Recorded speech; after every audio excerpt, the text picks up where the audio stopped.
Gucci Mane, his artist, Big Scar, rest in peace to Big Scar. He was laid to rest very recently. There's a couple claims out there. So the first claim is that Gucci Mane wants his chains back, right? Well, I don't know. Like, it's kind of weird. It's kind of weird to want your chains back. The devil's advocate would be like, all right, well, it's a 1017 chain, meaning, so that's his record label. Only artists should be wearing those chains. Like, regular ass people shouldn't be wearing a 1017 chain.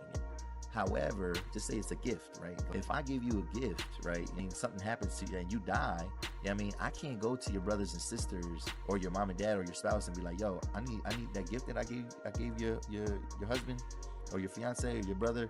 Yo, I need that gift back. You know what I mean? So, like, because that definitely made people upset, because from the wanting the chains back, it started all this conversation about Gucci Mane's financial contributions to the funeral services, right? So I would say this: when it comes to the chains, if Gucci wants them back, I think, bro, you gotta chalk that. I signed for 100K. I had signed for 100K, nigga. I went dead broke, man. That's the thing. Okay, explain this to me. No, that's real. No. Explain to me. 100K ain't no money. Try to get more from you when you got there? Yes. So reduce your time? Yes. The feds asked me that, yes. And I like, told them, hey, listen, hey, man, hey, how long y'all gonna have me here? Because I'm getting tired. I want to go to sleep. And they took me in a room kind of like this. I just went to sleep. And I guess they seen I wasn't gonna Foogiano just walked out of prison after 5 years. But instead of a celebration, the industry gave him something else. Silence. No label rollout, no public welcome, no big moment from Gucci Mane. Just a quiet repost on social media. And then nothing. And the wild part, this isn't just about one artist coming home. It might be the clearest sign yet that something inside 1017 Records quietly fell apart while nobody was paying attention. Because the real question isn't what happened when Foogiano got released. It's why nobody showed up when he did. And the answer takes us deep into one of the most unstable label stories in modern rap. When most rap artists come home after a long bid, there's usually a moment. A camera, a welcome back post, a studio session already lined up. A label making sure the world knows he's back. But Foogiano's return didn't look like that at all. No press run, no official statement, no rollout energy from 1017 Records. Just a single Instagram story repost showing him smiling, iced out, with a caption about being free again. And that was it. No build-up, no celebration, no industry push, and people noticed immediately. Because silence in this industry usually says more than words ever could. And this silence was loud. But what most people didn't realize yet is that this wasn't the beginning of the story. It was the result of everything that came before it. Before prison, before silence, before all the speculation. Foogiano was one of 1017's most promising names. Coming out of Augusta, Georgia, he had a sound that didn't need an introduction. It was street energy mixed with club bounce, the kind of music that works in two places at once: the block and the dance floor. That's exactly why Gucci Mane signed him, because Gucci wasn't just collecting artists, he was building a new generation. And Foogiano fit the vision perfectly. He had momentum, he had attention, and he had the cosign that made everything feel like it was about to pop off. For a moment, it looked like 1017's next breakout story was already written. But in this industry, momentum can disappear faster than it builds. And that's exactly what happened next. In 2021, everything stopped. Foogiano was arrested on firearm-related charges and released on bond. But things escalated quickly. Reports surfaced that he allegedly removed his ankle monitor and went on the run for months. That decision changed everything. Because instead of building his career, he was fighting a case that would eventually lead to a 5-year sentence. And just like that, one of 1017's rising stars was gone before he even had a chance to fully arrive. But what made it worse was the timing. Because while Foogiano disappeared from the spotlight, the entire label started falling into chaos. And nobody could stop it. Over the next few years, 1017 Records didn't just struggle, it unraveled. Artists began facing different outcomes, but all of them extreme. Some were lost entirely, some were locked up, some never made it out of the situation they were in. Big Scar passed away. Enchanting passed away. Pushisti was incarcerated. Other artists faced long sentences or legal battles of their own. One by one, the roster that once looked unstoppable started disappearing from the board, and the label that was supposed to be building a future was suddenly just trying to survive the present. From the outside, it looked like bad luck, but from the inside, it looked like something deeper was breaking down. And that's when Gucci Mane made a move that shocked everyone. In late 2024, Gucci Mane went on Instagram and made a quiet but powerful announcement. He was releasing most of his artists. No dramatic press conference, no long explanation, just a business decision based on numbers. He had looked at the P and L, and the numbers weren't working. Artists were being dropped because they weren't recouping investment costs, marketing, videos, features, advances. From a business perspective, it made sense. But emotionally, it changed everything. Because what people saw wasn't just a label restructuring. They saw a shift from family to company.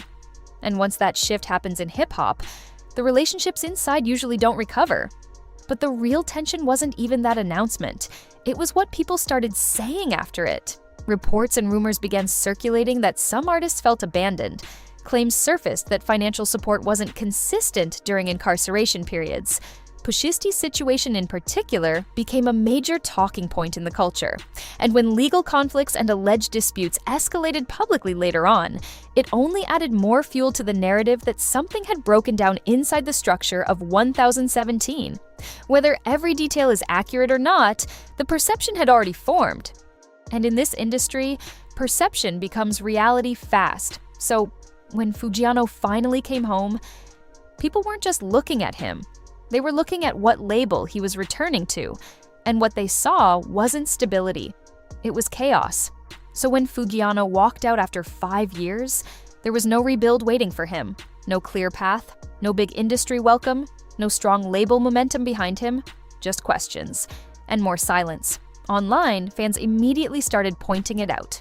No Gucci appearance, no 1017 rollout, no coordinated press push, no clear plan from the label that once positioned him as a core piece of its future.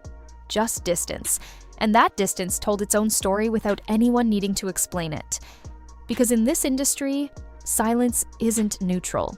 It's loud in its own way. It signals hesitation, uncertainty, or sometimes a complete shift in priorities that nobody has officially said out loud yet. And that's what makes this situation feel different. Because if a label truly believes in an artist's future, they don't let a return like this pass quietly.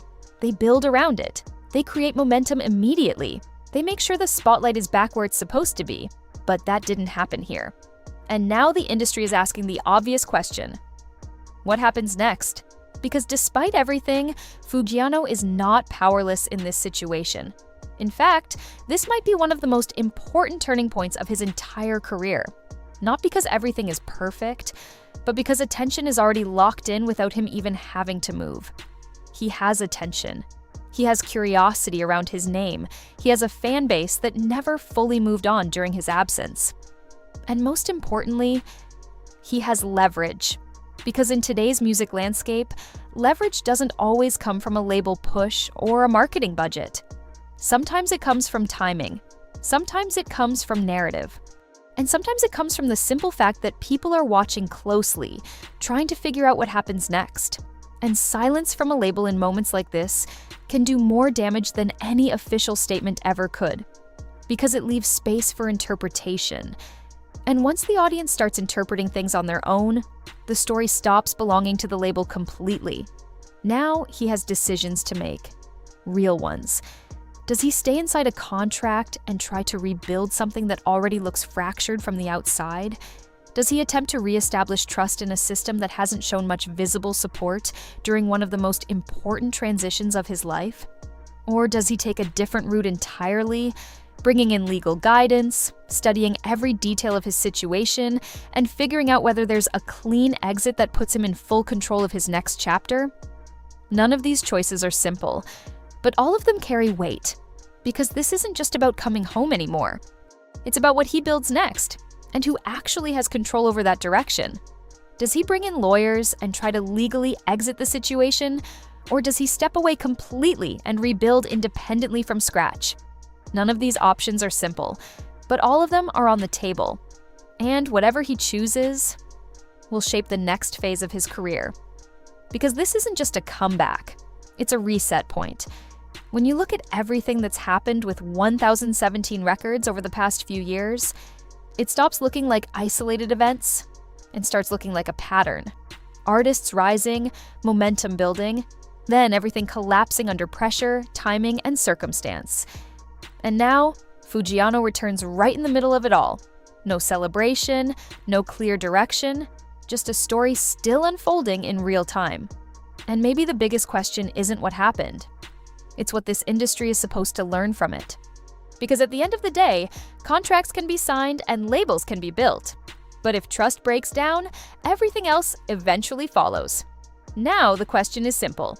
Where does Foogiano go from here? And who, if anyone, is actually ready for what he does next?